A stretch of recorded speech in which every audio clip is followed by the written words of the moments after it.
hole-in-one. We'll capture this on camera just to make everyone feel good. And we got an island green. But this shot here, I'm thinking just throw this thing a couple feet past the hole, spin it back in. Here we go.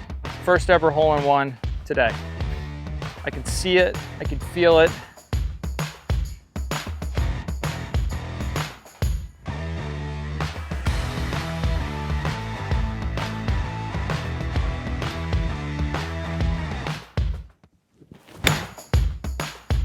First ever hole-in-one today. You guys doing good. You're pin high. Oh!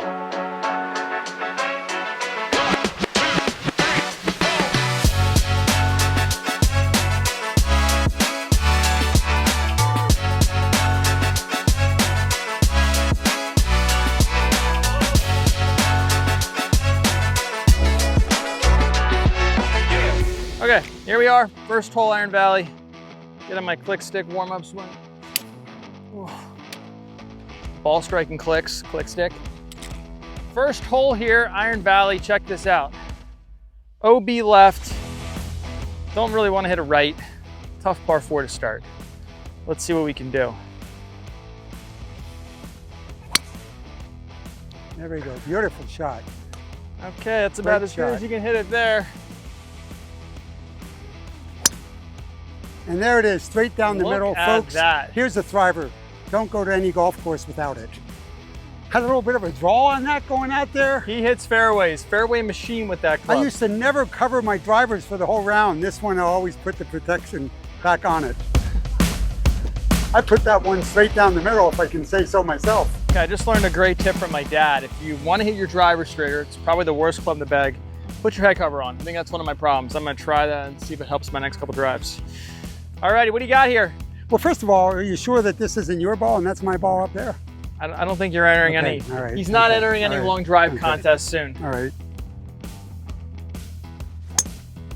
Holy shit. Yeah, I'll tell you one thing. That baby is so good. all over my the pin. God. That is all over the pin, folks. That's impressive. Okay, so my rangefinder died. So we're just gonna guesstimate how far this bad boy is. We're looking at about $1.18. Nice little smooth gap wedge. Don't want to let Dad hit it closer with his 3-wood than my gap wedge, so feeling a little extra pressure here. Let's see what we can do. Hit this thing up there to a couple feet, hopefully.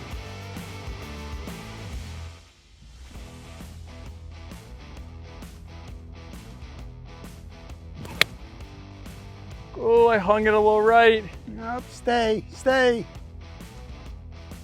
All right. Okay, that was not very good. Not the best gap wedge from there. Let's see if I can make up here with a good chip. So I'm picking out my spot. Okay, here we go, little uphill chip.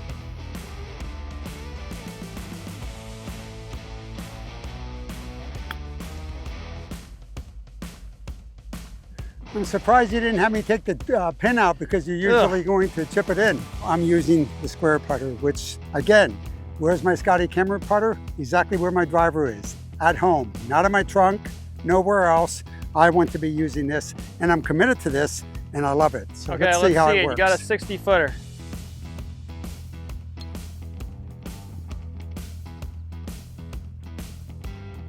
Okay, good speed. I like Very the distance nice. on that. I thought that was going to break a little bit more right.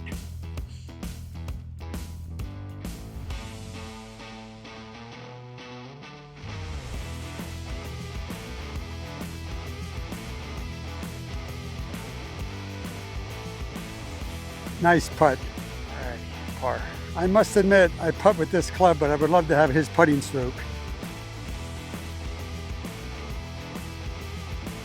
Wow. Par.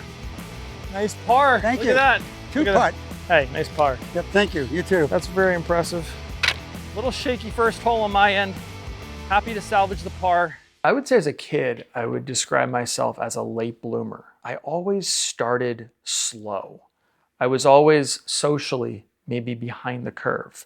When you gave me a new task, it was hard for me to adjust and I struggled with it. So I was always obsessed with this concept of finding your breakthrough, going from where you are to trying to reach your full potential. And over the years, I just obsessed over like, what is that code? I remember always asking myself, did Tom Brady, I think he was like the 7th stringer at Michigan, how did he go from there to being the greatest quarterback ever? Or you think of like an Aaron Rodgers, you know, barely makes his team, or Michael Jordan, like barely, I think he got cut his sophomore year. How did he keep getting better? So when I was a kid, I was a huge Jordan fan. This is Michael Jordan's final shot as a Chicago Bull. 1998 finals. I don't know if you all remember, but he got the ball at the top. He had the little crossover. Byron Russell hits the jump shot, and nothing but net. Because all these guys, when you think about it, they were underdogs. So I could relate to that underdog mentality, but I knew in my mind when I was bad, there was this vision of how can I find a way to get really good. Okay, here we are, my first home, 3 Pinewood Avenue, Lidditz, Pennsylvania. And this is where I really started to, I don't know, develop the tenacity. And basketball court, I was out here shooting jump shots. Michael Jordan! And here he comes, fans. He has the ball, he's going up to the hoop. Hey! He was fouled by Charles Barkley. This is where I watched Tiger win the Masters. This is where I got hooked on golf. When Tiger won the Masters in 1997, in that moment, I remember being like, wow, this is what I need to do. I knew I wanted to be good at golf. It was like that instant, like Michael Jordan effect of like, wow, this guy's different. He dominated, but he also made it look cool. When Tiger won the Masters in 1997, just to show you how when something happens in my life, it typically triggers me just to like jump right in. So Tiger wins the Masters, okay, 97. After the Masters ends that night back in April of 97, I pull out this putter and I putt the next like 3 hours in my mom's house. And I'm literally putting conventional style. Conventional is like a normal grip. And then I'm also putting cross-handed because Jim Furyk, he's from my hometown, Lancaster. So I kind of knew a Jim Furyk growing up, and I'm thinking, okay, I got the next couple hours to figure out, am I gonna putt the rest of my life? This is my thought process when I'm 5.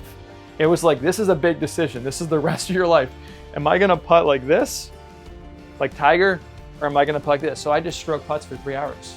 I don't know what it was, like what I saw in Tiger in 97, but it's like, I have to. Like, it was that moment. It wasn't like, I just don't want to be good. I gotta find a way to be like the best at golf. And it was always just like, I would find something and be like, how do I figure out a way to get really, really good at this? The problem was, whenever I started, I was always like the worst. When you can do something and be okay at it versus like really do it well, you just have a lot more fun. That was like the pursuit over my years of like, can I crack the code to going from not being good at something to getting good at something? And when I was 6 years old, 5, 6 years old, I had a speech impediment. My name's Brixton. I did the book, The Wizard of Oz. He said, can I have some courage to go to the castle? So I sit down with the pathologist and she's like, hey, you're gonna have to come in here for a year. We're gonna practice this. I'm gonna give you exercises. And, you know, I looked at her and kind of gives me chills saying this a little bit, but I said to her, like, you know, you're gonna see me for a week, then you're gonna see me for a week, then you're never gonna see me again. And like that's a crazy thing as a kid to say, but like I was like, I'm not coming in here for a year. Like the average person takes a year. I'm gonna go find a way to learn this thing in a week. So what does that mean? Okay, I'm gonna have to do something that the average person's not willing to do. So I went home, got home from school, and just practiced all day. And it's interesting, she called my parents in a couple days later and said like, why do you push your kid? And my parents are looking at her like, what do you mean? The teacher, I can remember vividly, Mrs. Galacta, starts scolding us.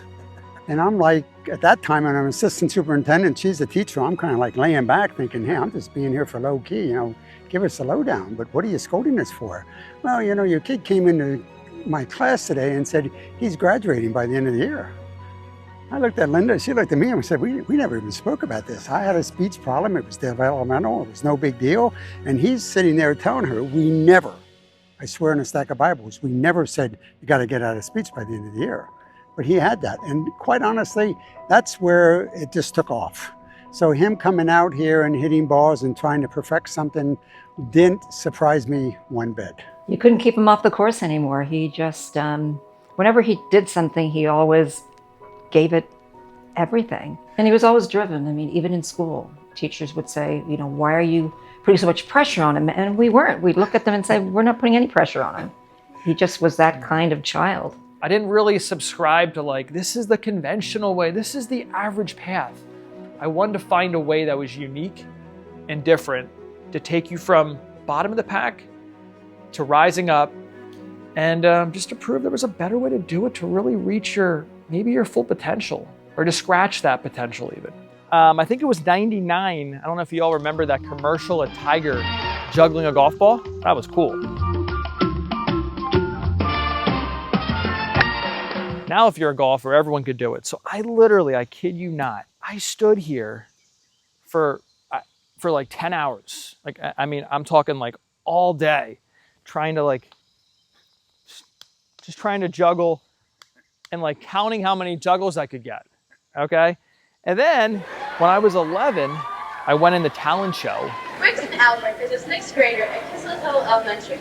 He is an avid golfer and has played in several golf tournaments along the East Coast and throughout the state. So move up for Tiger Woods. Here comes Brixton Albert. And I did this like 10-minute skip. I'm doing ping pong balls back and forth behind the back, and you know, got pretty good at it. You know, when I was 11 years old, I was like one of the sickest golf ball jugglers. I haven't really juggled now in years. But now I can do all these crazy different tricks. Whoop. Stop on the club. And for me, it all started when I was, 4 or 5 years old, just obsessing over how to get good, failing. Okay, trying a new way. And it kind of built up this resilience. So ever since I've been a kid, it's been all about like, how can I crack the code to learning something, ideally faster than the average person can learn something, so I can get good at this and really reach my full potential. And that's a big thing about performance golf. It's like, hey, every single golfer within them has a golfer that could be 3 to 4 levels better than they are. But most people never reach that.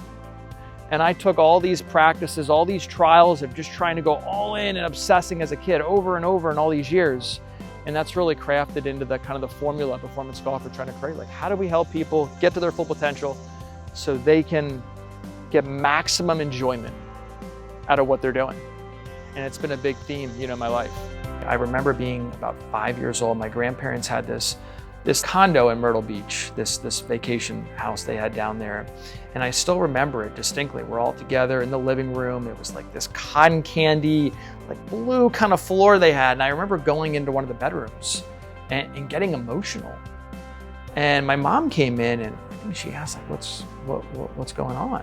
I mean, I'm kind of crying after we're all like together having a nice time. And I went in that room and I remember distinctly thinking, I don't know if I vocalized this with her, but I was like, wow, like life is gonna go fast. And I remember being a happy kid. I'm like, man, I don't want this thing to go fast. And I think it was that moment that really made me have this interesting relationship with time, where it's like, hey, we have one life. Let's live it to the fullest. Like, I want to one day, be like, wow, like I really, I really pushed myself, and I really just challenged myself to be the best I could be, just to get the most out of this, like this one life that we have. I used to tell Brixton, there's life and there's golf, and some people think it's golf, then it's life. When I say it's life, then it's golf, here's why. Look at this beautiful scene here. I mean, here we are, central Pennsylvania. Where are you going to get a scene like that? You can stand here on the 4th of July and see the best fireworks, probably in about 10 different counties. Just a beautiful view. Okay, we got a short par 4 here, definitely a birdie hole, but kind of a tricky hole because the fairway gets super tight. Kind of need to hit up along the bunkers. Wind off the left a little bit. Nice ball. Great shot. Pretty good one right there. Kick a little right. Good shot into the green from there. All righty. Okay, so when you play golf with a parent, you should always try to get in their head a little bit. It's one of the things. Last time he played this hole, he topped it. So I just want you to envision that top shot. Just envision that 70-yard top, and let's see if you can do a little better this time. Oh, Right look down the at middle. that. Yep. Okay, way better than last time. Another fairway for this man. You're right, I did pop it up over there. I forgot all about that I think when you were saying that. topped it. Yep. So I'm just going to swing a nice easy 9 here. Okay, let's see it. Wow. Get over that. Holy shit. Tell you what, that might be right on the money, folks. That's a dart. What a shot. Wow. All righty, not a bad drive here, just in the first cut. Be another nice time to have my rangefinder, so we're just gonna guesstimate. Probably looking at about a 68 yard shot. Just envision taking my hands to here, to here.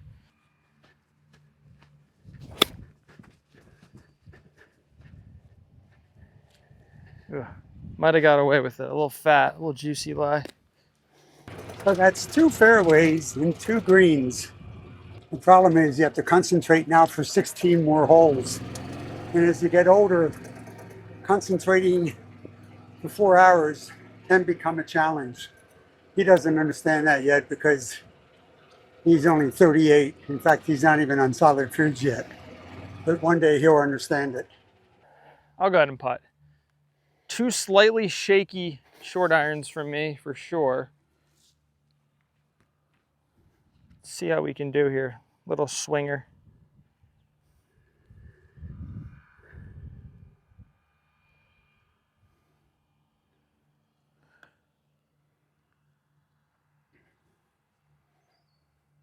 Oh, Nice putt. pretty good roll. Ooh, might be too much. Holy. But then, maybe not. Just burned the edge. Kept it Tell you too. what, good try. One thing I remember Brixton giving me a lesson on, these putts I used to take the putter back so far. And he told me almost jab the ball. Don't take it back as far. So when I have a putt like this, with this performance putter, that's all I think of, like jabbing You it. got to play this thing right edge. This thing's going to break a little left. It's a slow putt, too. All right. Might be a ball outside right. All right.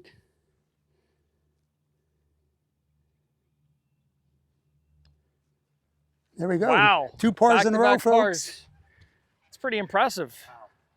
I'm liking this. What do you think of this guy? One thing that's impressed me is he's always telling me about his good rounds, but he's gotten so good at like just getting the ball in the hole. But no, it's pretty cool. Like, I mean, I kid you not, like his handicap a couple years ago was like a legit like 20. And you see how he's played these last 2 holes, like looks respectable. So it just kind of shows like everyone's got a full potential. You do the right things. I'm not saying he's doing all the right things. I don't want to endorse him for that, but you do the right things, you can have more fun. You can call your kid every day and tell him how good you're playing, kind of like he's doing. My dad, one of his attributes is he has some really unique gifts. But this is a scrapbook that you put together. Like, what made you do this? I mean, this was honestly one of the coolest gifts that I would say I've ever gotten. So it's really a collection of his life. So my dad, okay, he was an administrator. Both my parents were in education. He would, in the summer times, he would drop me off at the golf course on the way to work. So, you know, most kids, I mean, they're sleeping in. I'm getting up every morning at 5:30 to go up to get dropped off at the course. So here I am, 11-year-old kid. Every day I played golf with 3 new people. But I was just out there just trying to, every day, get a little bit better. I never really loved to hit a lot of golf balls, but I would be around that chipping green literally all day. Really helped me develop like a big passion for the short game, and just loved it. Just loved it. This one here is special. So this was my first ever golf club. Probably still could hit this thing, maybe about 35 yards with a full swing. But this is my first ever wedge. And I think it's ironic because like the short game has always been just a big part of my life. Like the short game is my favorite part of the game. And I think it's just super ironic that the first club I ever got was a wedge. I was not much of a driving range rat. I was a short game guy. This was my green in my backyard. I think my dad cut it maybe a little lower than this. This is Brixton's little forest. So check this out. I'll kind of show you where my golf started. When I started playing golf, that house wasn't there, that house wasn't there, that house wasn't there. But my dad used to cut a green here, and I thought it was the greatest thing ever. He cut the grass down about that high. So for you golf nerds, on the stim meter, it probably rolled about a 1. You know, you got a 4-foot putt, you're making about a swing to your knees. But I practiced those 4-footers and I chipped around here, and I had this little green. And one of my first magical moments in golf, I'll never forget it. I think I was like 8 years old, 9 years old. You know, I'm kind of starting to get into it a little bit. Maybe I'm 10-ish. My dad brought one of his friends out here, and my dad's like, show him how you hit your driver. So I tee one up, you know, and I'll kind of show you so you can get the full picture here. I tee up a driver right here. I'm 10 years old. I got this purple shaft driver, redhead, and I just rip it, okay? And I remember hitting it across this main road and rolling it right up to the front door of that other house.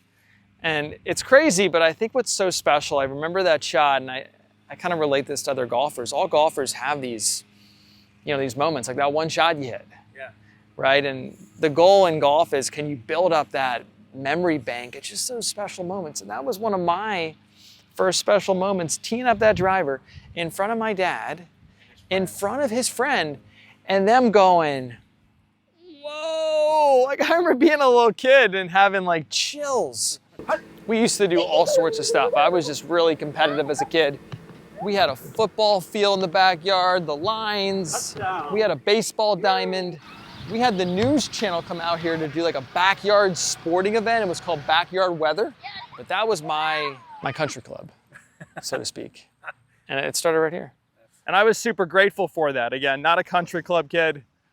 I'm telling you, the 3 best days of my junior golf career were being out here at Lancaster. They say the best 3 courses in Pennsylvania are Oakmont, Marion, and Lancaster Country Club. Lancaster Country Club has hosted 2 U.S. Women's Opens. I mean, this is the nicest course in the area. So I was able to caddy out there, which for me was pretty cool, just to be out there on the grounds of a nice course. And the first tee time at Lancaster is 8 a.m. And I wanted to caddy in the morning so I could go practice some golf in the afternoon. So the problem was when I first started caddying out there when I was like 14, 15 years old, I had no caddy status. And it was a first come, first serve caddy service out there. So we started getting to the course at like 6 in the morning, 2 hours before. Well, then someone got there at 5:45, so then I'm getting there at 5:30. It got to the point where I was getting to Lancaster at 3:45 a.m. Because if I would have got there at 5:15, I would have had to wait till noon to get out there. I would have sat there all day. So I'm like, okay, let's get there at 3:45. Try to get that first caddy job at 8:20, just so I can start to earn some caddy status. They had a nice caddy program. We started getting there so early, Lancaster banned us from camping out on their grounds. But when I caddied, some people in the area knew my name because I was coming up as this nice junior golfer. I was winning some tournaments, and I really took caddying very, very seriously. And a few people trusted me to kind of be their eyes when they caddied. So when I say be their eyes, what does that mean? Okay, I can see you're aiming a little too far right, or hey, this tee aims you right. Try to make sure you aim a little more left. Or I would read their putts for them, or they'd be over a chip and I would be like, hey, like with your lie here, you probably want to take an extra club because it's going to come out soft. So I had a few people that trusted me to really almost show them how to play shots. I had one guy, he let me back him off shots. And there were a couple rounds, and this is one of the things that really was a turning point for me, showing me, wow, like everyone's got a full potential. And when you reach your full potential, it's a lot more fun than where you are now. But there was one guy, he was like an 18 handicap. And I caddied for him a couple times. I'm backing him off shots. I'm helping him make better decisions. He shot like a 78, a 79 multiple times I caddied for him. And I saw how much fun he was having. I mean, imagine being like a low 90s guy and then shooting 78, how much more fun you're gonna have. And his playing partners were getting irked because I'm backing him off shots. I'm like a coach out there in the golf course. But it was really that first moment, or one of those first moments for me that showed me everyone's got a full potential. let's crack this code in golf. And I was working on that and a lot of other things, as I mentioned, in life, you know, to do things faster, but it kind of gave me that taste. And then I saw how these golfers were just having I remember this guy lighting up, holing putts that he was never gonna make. He's over a putt, and I'm like, there's 5 more feet of break there, man. And he's jarring these putts, and it was just a really special moment. And I really loved caddying. It was a great job as a kid to be out there. I'm gonna show you this short game area. One of the things I like to do is I like to take different approaches, and that's a big part of PG1. It's a different approach to really getting better at golf.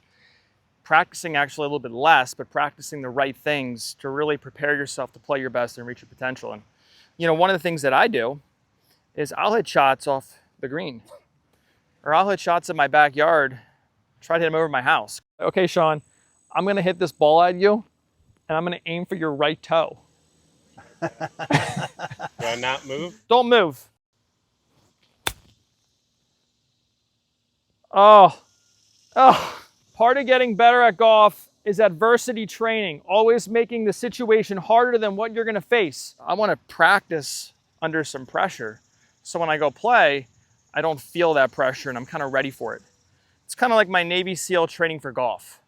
So, don't show this to the greenskeeper at Lancaster, but I kind of test my touch of, can I hit this ball off an incredibly fast green, tight lie? Can I nip this without taking the divot?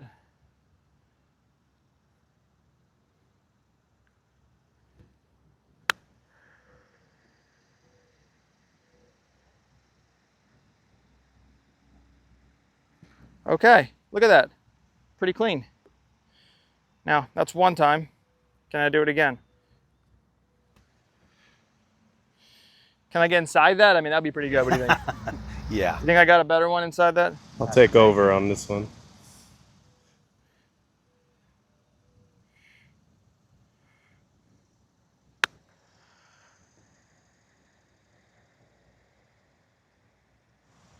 No way. Oh. No way. Okay. Don't bet against me. You bet against me, it just gets me more fired up. But no, I like to practice different ways. I mean, most people all do things the exact same way, and they wonder why they're not getting better. Like, we're gonna get you to your full potential, practicing less by working on the right things in the right order and training in a way that's unique. That's gonna help you experience that so you can play your best golf. That's what we're all after. Not too bad. What do you think? So I think the big secret in golf is, can you work on the right things in the right order? And as a kid, you know, I was definitely working on some of the wrong things. And the problem was, I wasn't just working on them, I was working my butt off on them. So I didn't really get the greatest instruction from my dad right away.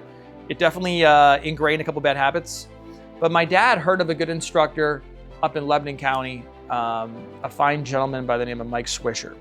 And, you know, I took a couple lessons from Mike Swisher, and Mike Swisher became like a second dad to me. You know, I kind of felt the same way to him too, you know.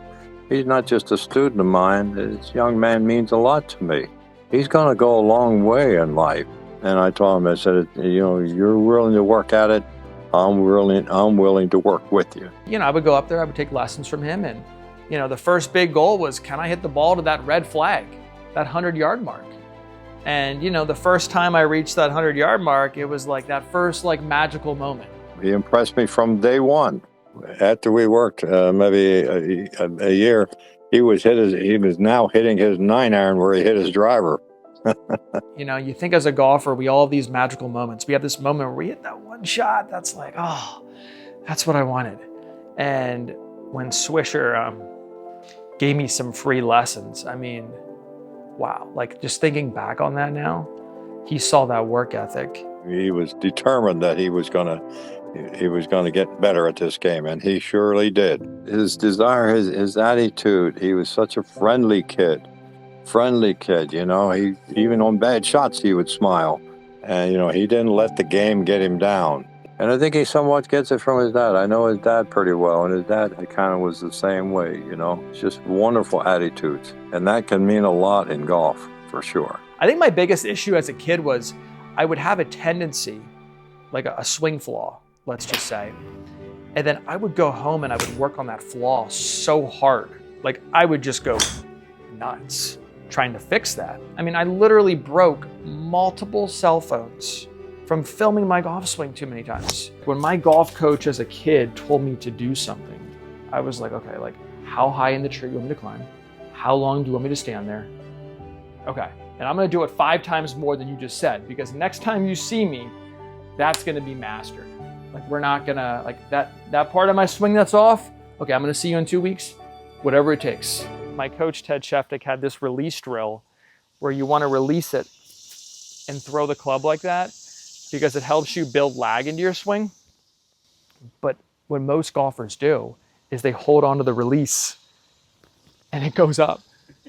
And I did throw one putter. I threw one putter through my bedroom roof and put a hole in it. I mean, I'm talking like a hole. Parents didn't love that. That kind of goes back to like the teacher told me what to do.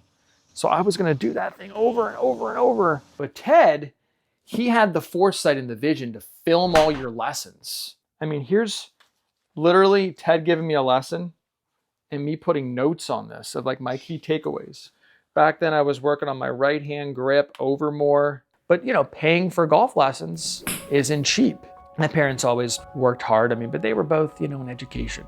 And I think teachers are some of the best people in the world, but I also think sometimes teachers are a little underpaid based on what they put in. When I would go up to her classroom and I would see the amount of work, all the projects the kids are doing, I'm like, wow. Like just how hard she worked at it, again, kind of rubbed off on me of, this is what a work ethic, you know, really looks like. What do you want to say to your mom? Yeah, I mean, I'm just thankful for those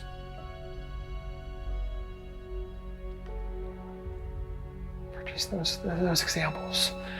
It feels so good to hear him say, thank you, Mom. And anything he does for me, he says, I'm doing this because of everything you did for me throughout my life. And I mean, just, Mom, I love you. You know, conversing with him and texts and just, you know, I'm coming home to visit. And I mean, he actually, and this is one of the, and not that money means everything, but I knew I was going to be retiring with teaching. And you know, there were certain things I knew I wanted. I wanted a new computer. You know, I thought, oh, my car's getting old, I need a new car. So I figured out, you know, what kind of car would be affordable for a retired teacher. And I went to pick it up and there was a big red bow on it. And the salesman said to me, this is your car. And I said, no, it's not my car.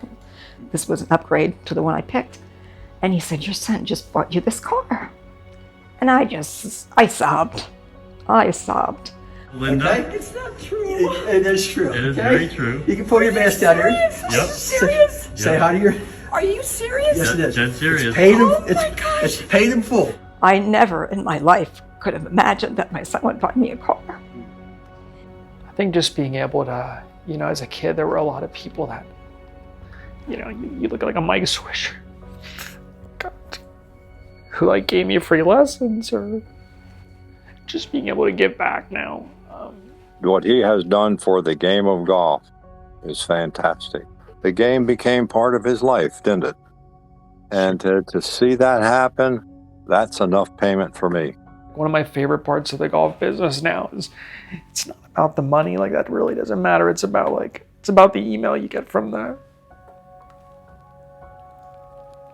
sorry. It's really about like the email you get from the 88-year-old guy. It's like, man, you know what? I'm actually enjoying this game.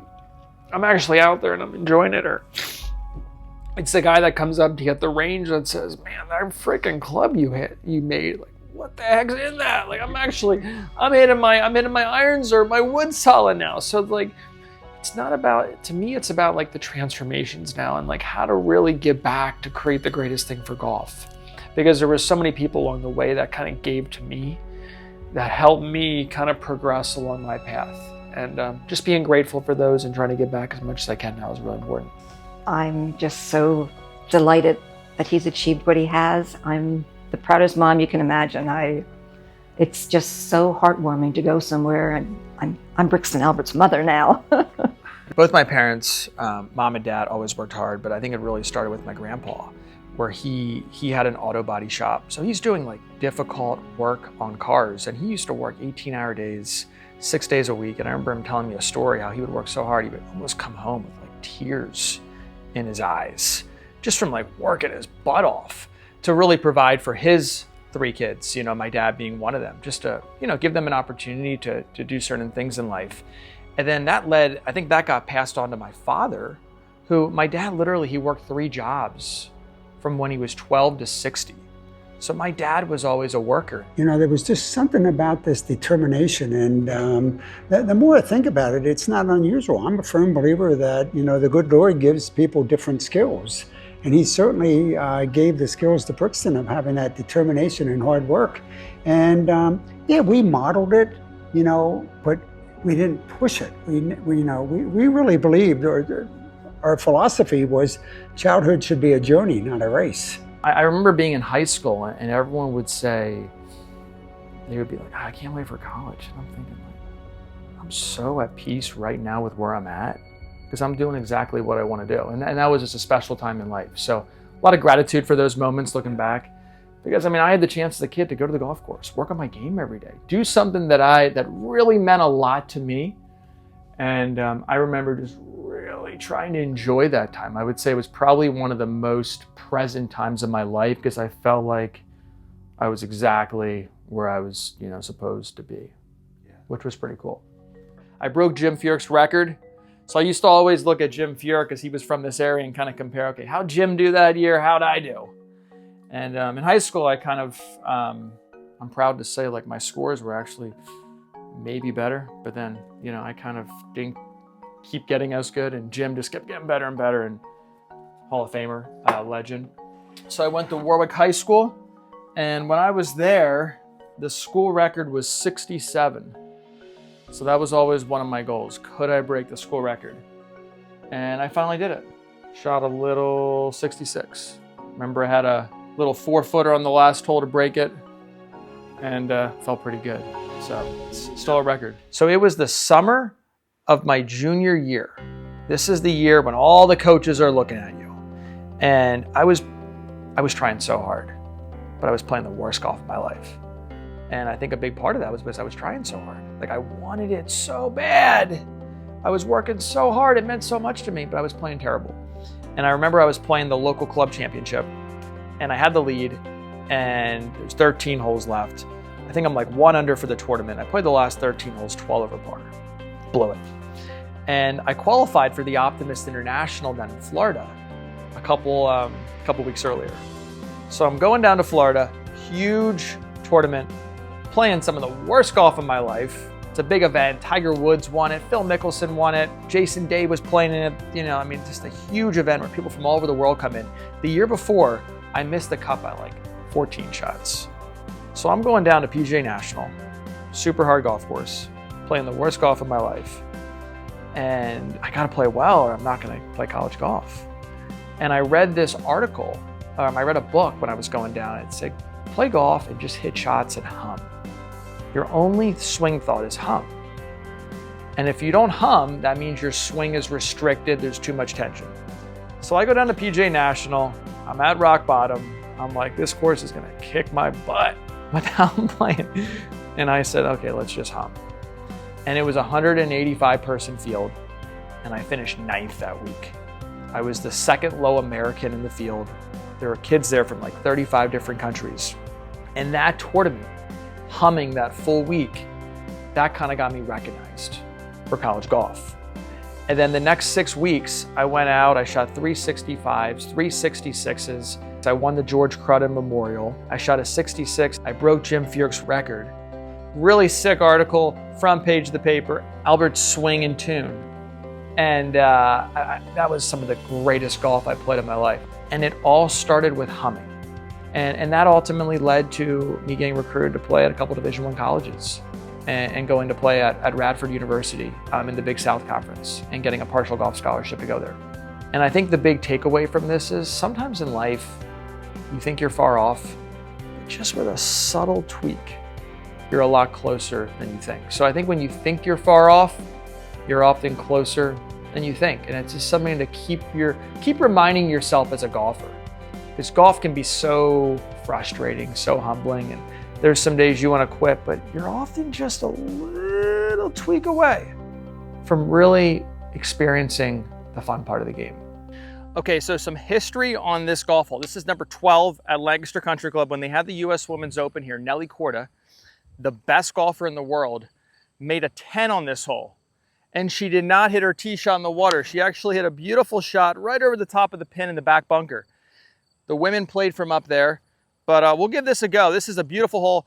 If you zoom in a little bit, if you hit this thing on the front of the green, it spins back in the creek. 183, it's downhill. Okay, I'm gonna hit here. I'm gonna play this about a 165 shot, hit an 8-iron. Very, very, very difficult golf hole. You gotta hit the perfect yardage. If you go over the green, you're in trouble. If you go short of the green, you're in trouble.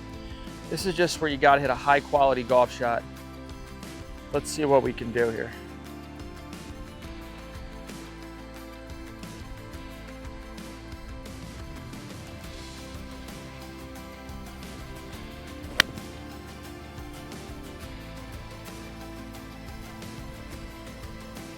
I think that's on the center of the green, isn't it? Yeah, right in the middle of the green. I hit a beautiful shot there, pin high.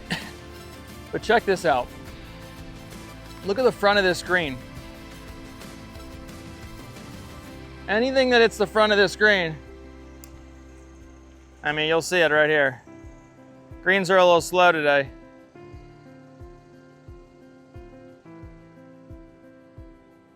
But look at this. There she goes in the water. And then what Nelly Korda did, so imagine the US Women's Open, the pin is right here. These greens are rolling 13. She put it in that back bunker, right over the top of the pin. The ball almost stops here and rolls right down the water. This is gonna go in the penalty area. Made a 10. Wow. Another part that makes this hole very difficult is, I mean, I've got here maybe a 17, 18 footer. This thing's gonna break legitimately. Like I'm aiming all the way out here. So watch this putt. Watch the break on this putt.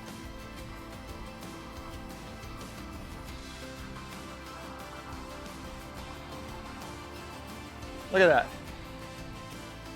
A lot of break there. Never gonna be upset with a 3 on that hole. So I would say at college, I struggled a little bit with my game. I think it's because I found some other blessings. I found my passion for business. And I saw myself starting to develop some skills, going from, again, this late bloomer, slow starter, guy that was scared to interact socially to like starting to get comfortable with people, getting out of my comfort zone. He was just building himself. And, you know, I remember seeing him in an environment, standing up in a room full of 200 people, you know, just kind of sharing some of his experiences. And you could tell that it was important to him that he was working on his skills, you know, for even public speaking. He's an example of what it is to always be growth-minded and looking to the future and growing himself and figuring out ways that he can help other people elevate their game as well. But I think that was another opportunity just to learn from the disappointments. To like, hey, how are you gonna come back? How are you gonna get better from this? You could feel the entrepreneurial spirit there kind of in him really even at a young age. And you could see the foundations of him doing something great. It is personal for Brixton, right? He's got deep personal experience with being willing to do the work, but working on the wrong things. It speaks to the average golfer, not just the elite golfers, but to the average guy who's like, man, I want to have more fun playing the game. So it gave me a lot of appreciation for golfers, how good they are. I think there's a stat out there, since 1973, the most amount of college golfers to graduate college and get their PGA Tour card within a single year is 3. So I think it was a little bit of that reality check, but also developing my passion, you know, for business. Okay, so I graduate college in 2010. I literally drive home the next day and I start working at ListTrack. And this is where I really cut my teeth to learn digital marketing, learn sales skills, really seeing a business grow from 2 million when I started here to well over 100 million, playing a big role in that. And one of the cool things that I did when I worked at ListTrack was I would work with CEOs and business owners, online business owners, and I would show them how to make a lot of money through their digital marketing. I used to work literally right in there. I would be in there just grinding, learning. I remember being, in the building one day, and I saw on a whiteboard, one of the conference rooms, one of the executives wrote, "Brixton adds zero value in deals." Kind of like, hey, he's on the team, but he's warming the bench, And I remember seeing that being like, that has me upset. But you know what? Yeah, it was right. I was terrible. And that was one of those moments that really just added a chip to my shoulder. To, hey, I got this 3-month period now. No one thinks I'm gonna get good here. Everyone thinks I'm the worst. Watch what happens. So I went all out.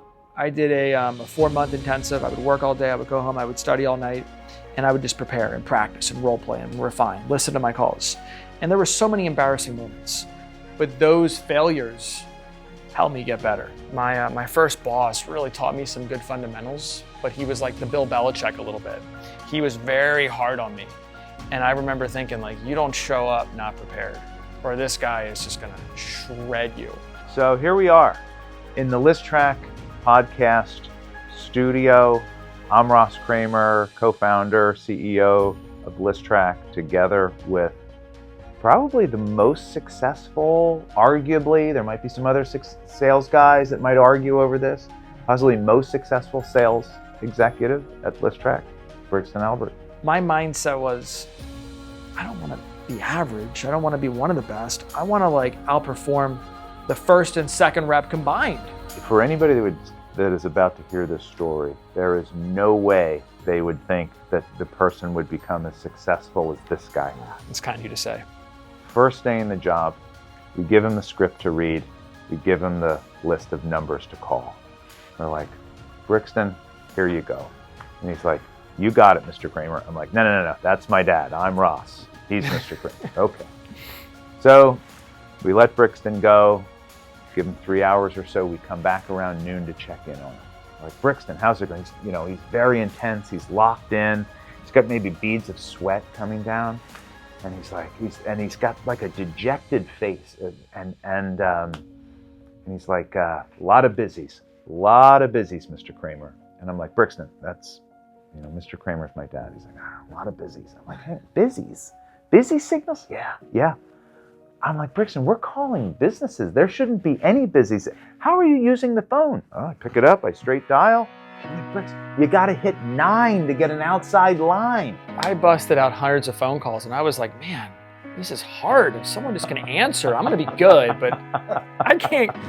And then after that, he comes running down. He's like, you'll never believe it. I got somebody on the line. I think it was, who knows what it was, some big box retailer. And we were like, wow. PC Richard. Yeah. And it was one of our biggest accounts at the time. It was a $20,000 deal. Yeah. And we're like, we've got something. But I really said, let's take a different approach. Let's do the opposite of what everyone else is doing to see if we can reach our full potential. And super proud of the results. I mean, I was consistently one of the top, 1 or 2 reps. A couple years, I outperformed the second and third rep combined. And that was the mentality that I adopted with really everything I did. Let's try to find a different path here to maybe break the mold and see if that can get me to my full potential. And it was the same with business. I don't know if you remember, but obviously when I first started here, I had this entrepreneurial spirit and I had this kind of little online dating business going where it could be misinterpreted, but basically I was a late bloomer socially. I wanted to find ways to, hey, if I met an attractive female, I could at least make a good first impression. So I created this platform called Dynamic First Impressions because I was just trying to figure things out, how to meet people. He saw the business and he's like, I don't know if this is the right thing.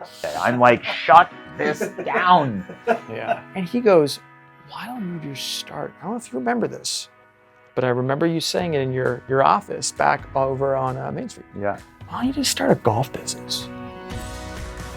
And I went home that night and I just built out the whole site and started that night. No, I'm just kidding. It took me 3 years to do that. I sat on it for 3 years. I had a moment, okay, where, someone passed away. And it took me back to that moment as a kid of, wow, like life's gonna go fast. This is only gonna get harder. Important people in your life are gonna pass away.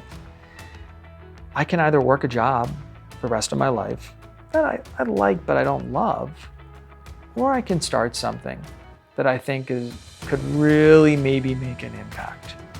And I went from talking about something for 3 years to on January 30th, 2016, when that person passed, I made the decision of, I'm gonna start this. I connected in that moment with my why. I really found like, why am I doing this? And the why is, life is gonna go fast. Wouldn't it be a shame to never taste, touch, scratch your full potential? This business is the way to do it. So I jumped all in the next day. When I started Performance Golf, I actually built Performance Golf to be doing about 29 million in revenue when I quit my full-time job. So the first couple of years of my business, I worked 100 plus hours a week, just chipping away at this. When he was working at List Track and building Performance Golf, he would put in 10-hour days with List Track because he still wanted to be the best. He wanted to be their top sales guy, and he would literally rotate his chair around and move to a different desk. And then he would put in another 8 to 10 hours building Performance Golf. And, you know, that's kind of rare stuff that you only hear when you hear, you know, the stories of guys like Steve Jobs and Bill Gates. You know, they're consumed with building something. And he built Performance Golf to a $30 million a year company, still working full-time as the #1 sales guy with List Track, man. That's pretty cool. Whenever I've had tough moments, whenever I've had moments where, you know, as an entrepreneur, I'm like, what am I doing with this business? Frustrating times. I just go back to that why of like, this is why. Let's try to live to my full potential. But then, hey, how can I help other golfers? How can I help other golfers just feel that feeling of playing their best, having more fun, reaching their full potential? Did we talk about the license plate, Brixton's license plate that in his, was it a Ford Taurus? What did you drive? I did what have were a you Taurus driving early on? I upgraded to the Taurus. Was it a Ford Taurus? I had first car I had a when Volvo. you would I had a Volvo, but I went, how the feel heck like do you it- know it? I I had feel a like it- Taurus. Yeah, okay. So I the had a first Taurus. car Yeah, was a Ford Taurus. And has he told anybody what the license plate said? It said PGA one day. Yeah. Which is interesting. You know, I think just due to his genetics, he didn't make it into the PGA Tour. But it's interesting that he's participating in the broader golf community. So I didn't find my PGA Tour, but I would say I found my PGA Tour another way, now with Performance Golf. Okay, we have the Island Green at Iron Valley. So this golf course was designed by P.B. Dye, Pete Dye's son. And we got an Island Green.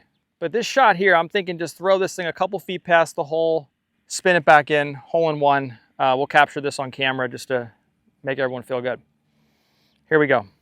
First ever hole in one today. I can see it, I can feel it.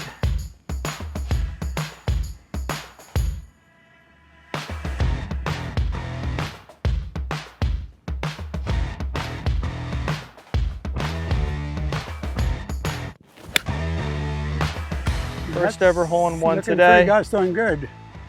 You're pin high. Oh, I hit a little too much club.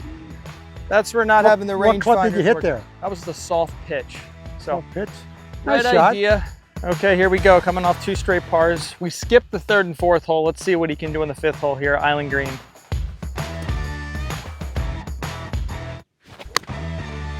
There we go. Look at that. Get up a little. Very nice. Yep, I like that one. All righty. Knock that in. Pull this out and keep it close to me.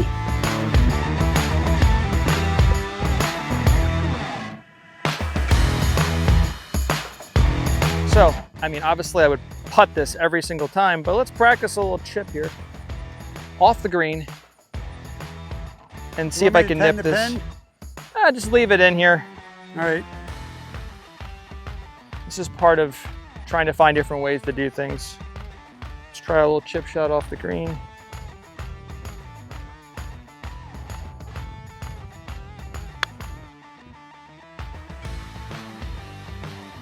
Oh. Nice chip. Again, when someone Great. says 3 years, if you want to do it in 6 months, you got to find different ways. This is one of the things, adversity training. How good did that look? Yeah. I'm aiming probably about 1.5 to 2 cups out to the side. Okay, cool. I like 1.5 cups. Okay. Actually, I like, yeah, 1.5 cups, nice firm putt. Let's see it. Oh, just a smidge hard. Yeah, I had Good, that was a great roll. I think the last word you said was firm, and that stuck in my head. But Yeah, just had that the was right a great line. roll.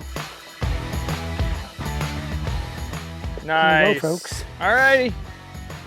Square to square putter, another par. So it only took you guys 3 holes to figure out that I'm a damn good golfer. Is that it? I'm very impressed with how you're playing. I think one of my favorite things at performance golf is, like, I kid you not, like, I've gotten at least 30 emails from people over 93 that are out buying our stuff, that are playing golf. I mean, think of being 93 for a second. Just step into that, like step into that feel. Being 93 and being able to beat someone that's like 70. Imagine how that makes you feel. And imagine if you play golf 2 days a week. Imagine how much you can enjoy those 8 hours. And that's a good segue. Brixton said something earlier that it's the first time in my life I heard him say this, and it really means a lot to me. He said, my dad just knows how to score. And when I was his age, I played with older guys, and they were known to have a good up and down short game. And I always said to myself, my legacy in the golf course isn't going to be how far I drive it or anything like that. I would just like to know how to be able to score, get up and get down and score. And that was a huge compliment. One of the reasons that happens is because of the clubs that I have from performance golf, the wedges, the putter, etc. Without that, I don't think I'd be doing that. I certainly wouldn't have the confidence that I have now. That's really what led to performance golf. How can we create the greatest transformational platform to help the average guy, or to help any golfer, go from where they are to get to their full potential, so they can love the game more and they can just get the full marrow out of the game. Really, the feeling I was looking for when I was 5 years old, when I was sitting on the couch that day when I was like, life's gonna go fast, getting all sad, the feeling was, life's gonna go fast. How do we get the most out of this? And that's really what I want now for golfers. Hey, you're a 20 handicap, man, I can promise you, you'll be having a lot more fun if you got to your potential at a 10. Those 8 hours a week you spend on the golf course, you're gonna enjoy so much more. You're gonna be out there, you're gonna be not worrying about your swing. You're not gonna be standing over the ball thinking of hitting it fat. You're gonna be out there enjoying that time with your dad on the course or your friend. I'd give anything right now just to have my dad with the two of us playing golf, because I really got it from my dad about, playing golf. There he is. Senior most member of the clan. He used to be a starter out here, and I remember, like, I would play every day, and it was so cool to have your grandpa, who kind of got you into golf. Remember that the first set of Lancer clubs, and he would watch me, like, he's at the starter, and he would kind of see me playing every day, and to be able to do something you loved and start to get good at it, and have your grandpa that got you in the game, actually watching you hit some shots, I'll never forget those memories looking down the fairway. Yeah. Just seeing him out there really meant a lot. A couple years ago, my grandpa, passed away. And, I remember, when he was kind of down to the last couple weeks, going to the hospital and seeing him. And I remember, one of the greatest compliments I could give him was, thank you for passing on a work ethic to my dad, because that allowed my dad to start on your shoulders. And then I was able to start on my dad's shoulders. And it kind of taught me what a work ethic was before I knew what a work ethic meant. And it's really hard to say, because it just kind of hits me at like a core level with the work ethic has helped me in life maybe manufacture some of my own success, create some of my own luck. And I'm really grateful for my grandpa and my dad just passing that along to me, because it really just gave me a chance to potentially do well at things. So that was a special moment to be able to share that with him and just say how much that really meant. Ironically, the day he passed away, he joined one of the performance golf company Yes. meetings. Yep, Oh, at your 11 dad. o'clock. He passed away on June 24th. At 11 o'clock, Yeah. my dad was sitting in his recliner, and he had Painful. just come home from the hospital. Yeah. Need to say that was at 11 o'clock. At 4:30 that afternoon, he was gone. Wow. And my mom and my two brothers were in front of my dad, so that was He was you know, on a good. company meeting. Yes. Looking at kind of where we're going. And I said, Yeah, hey, if you 11 want to o'clock. join and see Yeah. what we're doing, he's like, I'll be on it. I will remember the last time my grandpa beat me. We were in Mexico, and he claims I gave him the shittiest clubs. And I'll never forget, I was like 13 years old. And he kicked my butt. I remember being on the 15th hole being like, oh my God, I'm not gonna beat this guy. I can't remember the last, I don't think you're never beating me. But I remember the time he beat me. That's a challenge. That's a challenge for the Alberts. Let me read this note here from the man himself, Brixton. I haven't read this note in, I don't know, a long time. Brixton, please always take time to reflect on your experiences and accomplishments in this book. You worked harder than any other person during your childhood. You had the opportunity to meet many people from all over the country. You have learned a lot about golf, and you have demonstrated these same lessons to life itself.